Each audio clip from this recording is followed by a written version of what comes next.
Now, since meron akong sasalihan bukas na half marathon, ito yung mga running essentials na dadalhin ko. Of course, kasama na ron yung isusuot ko, running shorts, itong jersey or itong provided nila na t-shirt, saka itong bib. Siyempre, magdadala ako ng tubig, sarili kong tubig. Lalagay ko dito sa quench na tumbler ko. Tapos, kasama ng tubig, meron ako nito. Asin. Isa to sa mga running essentials ko talaga. During race day, meron akong asin, electrolyte to. Ito yung electrolyte na sinasabi ko, iwas cramps, iwas ng yung magdidilim yung ating paningin dahil dehydrated tayo. Ito, nakakatulong to. Pangatlo, yung lalagyan ko is ito, running belt ko na Garterize.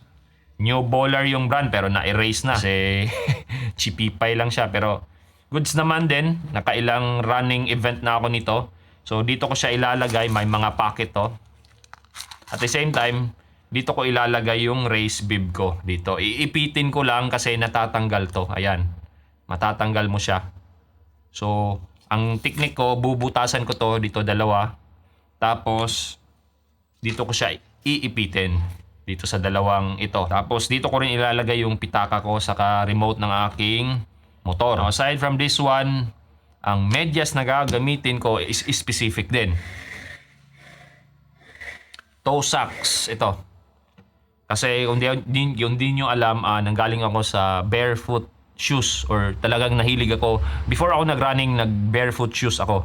So, ang barefoot shoes talagang nakaka-relax yung mga daliri ng paa mo. Talagang ganon yung posisyon.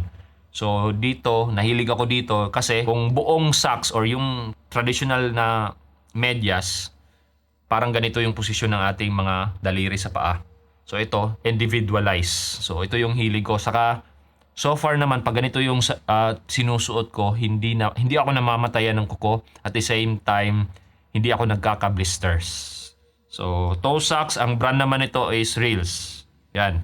Kung gusto nyo ng mga link nito, comment nyo lang kasi hindi ko ilalagay unless merong mag-comment kung gusto nyo ng ganito. Anyways, ito, Reels na toe socks. Ano pa ba? Ito. Siguro ito na yung panghuli. Bale, hindi ito running cap. Ito yung mga freebies lang. Bale, ito ay tracker cap na pangdepensa ko lang din sa pawis ko at the same time pang Japorms. Bale, mga freebies lang to. Freebies ni Michelin. So, ayan. Ganito siya. So, ito yung mga sinusuot ko sa mga takbo ko. Ay, nakalimutan ko nga pala. Yung paborito nating sapatos pang race day shoe natin is yung Chowdan Feeing PB 4.0. Itong sapatos na to yung nakatulong sa dalawang PB ko, sa dalawang personal best or PR ko last month. 10K pero dalawa yung PR ko doon. Sa 5K, naka-PR ako 23 minutes 39 seconds. Tapos naka-PR din ako sa 10K, naka 49 minutes ako. So, naka-sub 50 na ako. So, ito yung gamit ko. And wala naman akong problema kasi nung last, yun nga, yung last race na sinalihan ko, uphill yun. Good enough siya. Or good siya, especially yung traction niya during mga downhill. Ito, alam ko may mga uphill bukas sa 21K ko. So, ito talaga yung pinaka paborito ko ngayon na running shoes. Pero yun nga, ginagamit ko lang siya for racing and once sa isang speed workout. And kung gusto nyo ng review nito, meron na akong review. Tingnan nyo lang sa profile ko. Anyways, yun lang naman yung mga running essential na siguro kakailanganin ko bukas. Aside syempre sa, yun nga, sa isusuot ko, shorts ko, brief ko.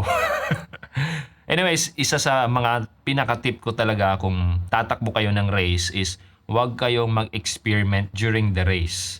So, yung isusuot nyo from brief, from medyas, t-shirt to shoes, sa mga kakainin nyo 2, 3, or 1 day before the race, huwag kayong mag-experiment, magbago-bago. Pag nag-experiment kayo, may chance na baka manibago kayo, magkasugat kayo, or magmamatay yung mga kuko nyo, or ano pa mga problema na maaaring ma-encounter nyo habang tumatakbo.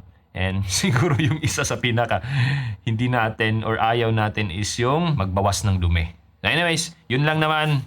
Good luck sa akin sa half marathon ko bukas.